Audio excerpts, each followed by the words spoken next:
zmarłych.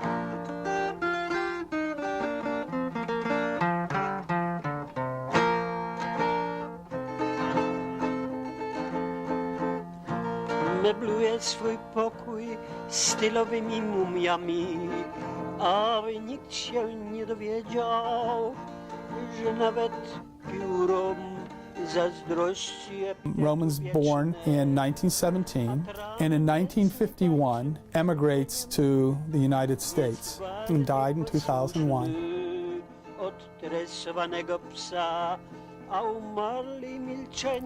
His history is a mystery. And the article says 100 paintings for sale. And he has like 3 of them on there. And I look at these 3 and I went, oh, that's really interesting. That'd be cool to look at, you know? And there's no price. I said, let me think about this. And he gives me a price, and I was real happy, you know, that it was nothing I could afford. And so I thought, I can't do this. So I went back home and I'm talking about the story to my wife. And I start looking up Roman Golla and find out he's actually a chess master, and some of the paintings have to do with chess.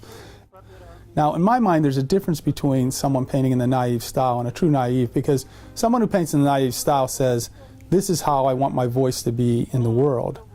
And a true naive artist says, this is my voice. They are so honest and bold in the way they attack form and color. It's, you know, it's the hallmark of naive work. I think about it and I think, how can I not do this?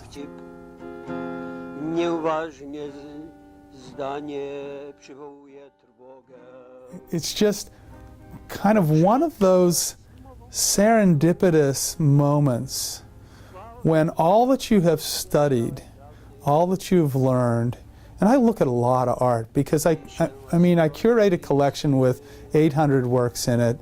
I've worked at a museum.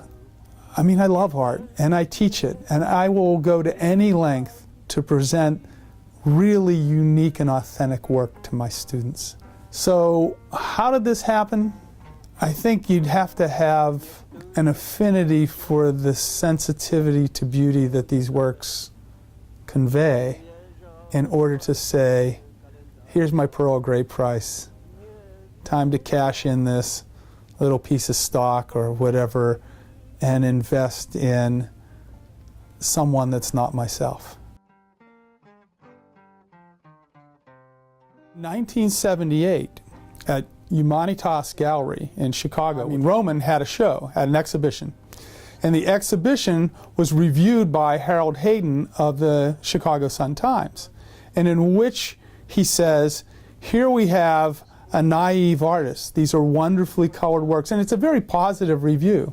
But what I had was a story then that definitely identified him as Polish, set up the whole chess player thing, 1-bedroom apartment, a small little kitchenette where he painted. And so in many ways, you know, it's like a diary that you've wrapped in brown paper and put twine around, and then actually took a piece of wax and stamped your seal into the back of it, because anyone who opens it is going to have to think long and hard about what trust they're breaking.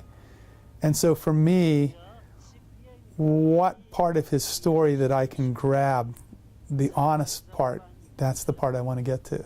You know, I want to see if I can somehow draw that out.